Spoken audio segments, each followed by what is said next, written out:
jadi anggota lagi community. Paling nggak anggota. Kan ada anggota-anggota kehormatan atau anggota apalah ya. Yang nggak meskipun nggak ikut tiap bulan. Boleh diatur begitu, Pak? Pasti. Boleh ya.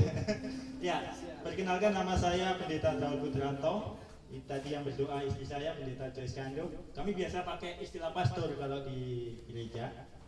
Saya gembala sidang NCC Manado. Ya, jadi kalau kebetulan ke Manado, saya mengundang terutama besok. Tadi saya cek, saya lupa bawa undangannya. Sebetulnya saya sudah siapkan Pak Novi. Jadi besok kami ada Natal, pohon terang orang Minahasa bilang di Hotel Said Kawanua di depan Jumbo. Ya, jam 6 sore. Itu Natal yang pertama untuk NCC Manado. Ya, saya mengembalakan bersama istri. Jadi kalau ketemu di Bitung atau di Manado, baiklah kita terus sapa ya. Nah, ini istri saya orang Manado asli, saya Manado Bajakan. Ya, farm saya Dabu-Dabu. Jadi Daud Dabu-Dabu. Ya. Istri saya farmnya Kando. Ya, saya senang sukacita Bapak Saudara. Terima kasih sudah menunggu dengan sabar. Ya, memang latihan menunggu itu indah. Amin. Ya. Ya, tadi pemimpin pujian bilang pada waktu Yesus lahir itu mencekam. Memang betul, setuju saya. Khotbah Yesus juga berbahaya. Berbahaya khotbah Yesus itu. Ya. Kalau khotbah tentang karakter ya, khotbah tentang leadership, enggak berbahaya, tapi khotbah Yesus memang mencekam. Mencekam.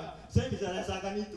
Saya sudah hampir 18 tahun di pelayanan ini, istri juga, dan saya percaya kenapa mencekam, karena Yesus itu kabar baik. Amin. Amin. Bahaya loh khotbah Yesus itu Bapak Ibu Saudara.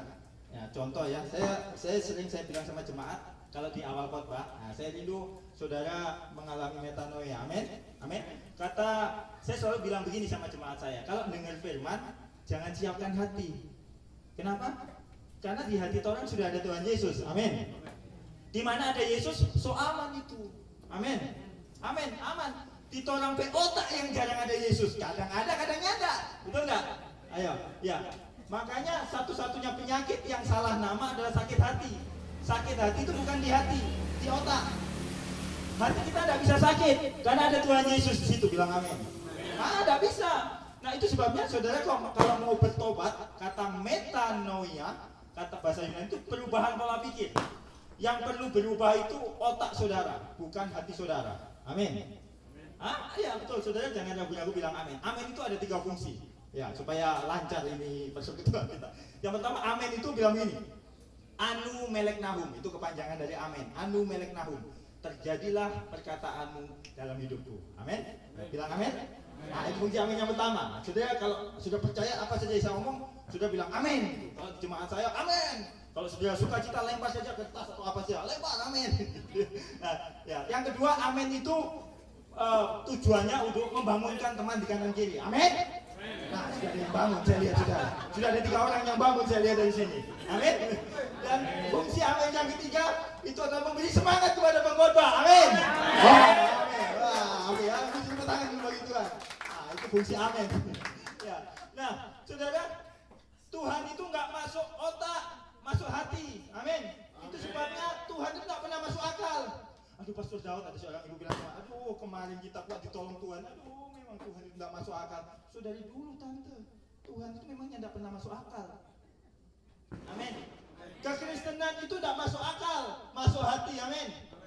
Agama Kristen yang membuat segala sesuatunya masuk akal. Contohnya apa? Ngana kalau mau sembuh begini, coba ngana baca Alkitab begini-begini, coba ngana doa puasa begini, baru ngana sembuh. Enggak. Itu baca Alkitab, doa puasa itu adalah hasil karena kita mengasihi Tuhan, bukan karena kita ingin disembuhkan. Amin. Ya saudara, tidak pernah masuk akal. Tuhan Yesus waktu dia kuliah di Unsrat, ini kita cerita sedikit ya. Waktu Tuhan ambil jurusan matematika, Tuhan Yesus dan kita dengan DP Kosip kuliah di Unsrat. Waktu dia mata kuliah matematika, dia DP nilai E. Bagaimana dapat nilai E? 5 tambah 2 kongkuantis bagi 12. Bakul kata. 5 tambah 2 berapa saudara? 7, memang 12. Mas Tuhan Yesus penilai kimia A+. Ayo jadi anggur, A+ dia, bagus dia. Matematika dia jeblok. Kalau sama Tuhan Yesus jangan pakai hitung-hitungan, amin. Nggak bisa, aduh Pak bagaimana kita berbuat, aduh semua cerai kita ini Pak, aduh kita bisnis dibangkrut. Nah. Jangan kita bilang begitu, Tuhan memang nggak pernah masuk otak. Tuhan tahu kapasitas otak kita cuma 2 giga. On board lagi, VGA-nya, loading gitu kan. Itu sebabnya Petrus pada waktu dia berjalan, ini saya kasih cerita sedikit. Waktu Petrus, ini kan naik perahu, Anda tahu cerita itu ya? Tahu cerita itu. Waktu Petrus di atas perahu, kenapa? Coba saya tanya, pakai otak ya. Kalau dengerin khotbah saya pakai otak, ya pakai hati. Hati saudara udah ada Yesus sama. Otak saudara yang kadang-kadang nggak ada Yesus. Makanya saya membuat supaya Yesus ada di otak saudara. Kalau Yesus ada di otak saudara, Anda mengalami yang namanya metanoia. Nah, saya tanya, kenapa? Ya, yang pintar jawab. Kenapa Petrus bisa berjalan di atas air? Kenapa? Percaya, aduh teologi sekali jawabannya. Petrus bisa berjalan di atas air karena dia keluar dari perahu. Betul nggak? Betul nggak? Betul. Kalau dia tidak keluar dari perahu, dia berjalan di atas. Nah, betul. Jangan terlalu agamawi, aduh. Agak susah memang untuk lagi community ini. Oke, saya ulangi ceritanya. Saya ulangi, ini otak saudara perlu saya cuci memang malam ini. Nih, Petrus bisa berjalan di atas air karena dia keluar dari perahu, kan begitu. Kalau dia tidak keluar, dia berjalan di atas perahu. Anda mengerti kan bahasa Indonesia yang baik ya? Nah, masalahnya kenapa dia bisa? Nah, itu baru karena dia matanya melihat Yesus. Kan ada Yesus di situ. Murid-murid yang lalu, hantu. Petrus bilang, Tuhan, hantu, Tuhan. Mata Petrus lihat Yesus. Lihat. Kalau manusia, kalau hukum alam, kalau dia berjalan di atas air kan tenggelam ya. Kayak kita dan kita kalau berenang kita cuma punya 2 gaya. Gaya dada dengan gaya batu. Kalau masuk kolam renang, dada, selesai itu dari bawah. Atau gaya batu begitu. Memang kita tidak bisa renang karena kita percaya kita ingin bisa berjalan di atas air. Alasan aja itu. Nah, Petrus matanya lihat Yesus. Pada waktu dia matanya lihat Yesus, dia menjadi supernatural. Dia bisa berjalan di atas air, betul? Iya. Kalau mata Anda melihat Yesus, Anda natural become supernatural. Amin. Amin. Nah, saya tanya sekarang, kenapa Petrus tenggelam? Nah, pertanyaan kedua. Kenapa kok Petrus tenggelam? Dia sudah berjalan di atas air. Satu ombak. Kenapa? Kenapa Petrus tenggelam? Apa yang membuat Petrus tenggelam? Loh. Tadi kan karena percaya, karena matanya. Apa yang membuat dia tenggelam? Karena dia itu di air. Ya, lumayan kreatif lah jawabnya. Cuma nggak betul. Yang membuat Petrus tenggelam, DP otak. DP otak. Katakan otak. Nih, pada waktu dia pikir, aduh ini angin mulai kencang, ombak semakin besar, dia mulai mikir kan, yang membuat Anda sering jatuh sebetulnya pikiran Anda, otak Anda. Aduh nggak mungkin Tuhan tolong Pak kita. Nih, saldo di bank cuma tinggal 500.000 loh, itu belum bayar cicilan panci, kompor gas belum lunas. Ini sandal jepit yang mami pakai belum lunas.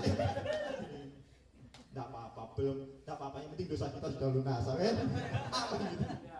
Memang banyak yang belum lunas di tubuh kita ini, tapi nggak apa-apa. Nah, kalau kita berpikir pakai otak, maka tenggelam. Betul nggak? Makanya orang Yahudi itu nggak punya angka. Orang Ibrani itu bangsa pilihan nggak punya angka. Mereka kalau nyebut huruf 1, nggak.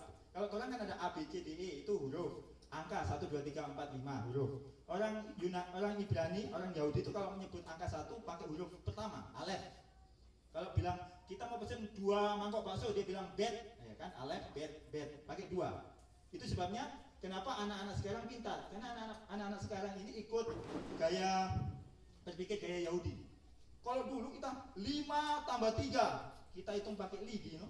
Lidi, 5, 3, ya kan?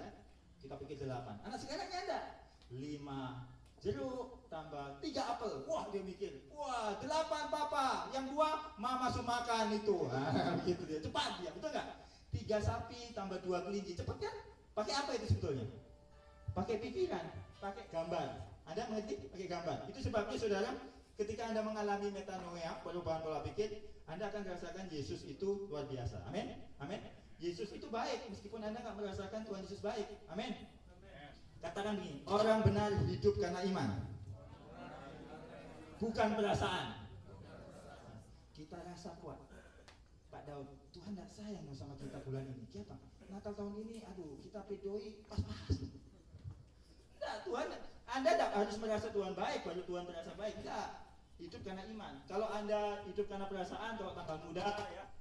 Kalau tanggal muda, gaji masih betul. Kalau orang gaji, kalau orang minggu pertama DP lagu kan, lagu apa? Glory, glory, haleluya. Minggu pertama kan? Oh, minggu kedua tuh bayar tuh baju, ke pohon beli pohon terang, kukis Natal kan, udah mulai tak kurang sedikit kan? Dia mulai bilang, ku tahu Tuhan pasti buka jalan, siapa lagi? Kalau sampai minggu ketiga baru dia persaudaraan kan? Kan dalam Tuhan torang bersaudara. Kan pinjam kok 1.000 dulu kok. Nah, mulai jadi lagu. Jadi lihat DP ketebalan kantong, lihat aja DP lagu. Kalau dia nyanyi dalam Tuhan torang bersaudara, susu mulai tipis itu DP dompet. Tipis.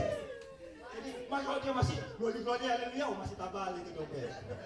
Nah, saudara, percayalah bahwa Tuhan kita itu Allah yang kaya. Amin. Amin. Jadi pemimpin pujian bilang dia rela jadi miskin. Anda sudah siap mendengarkan firman Tuhan? Nah, itu baru pengantarnya. Amin.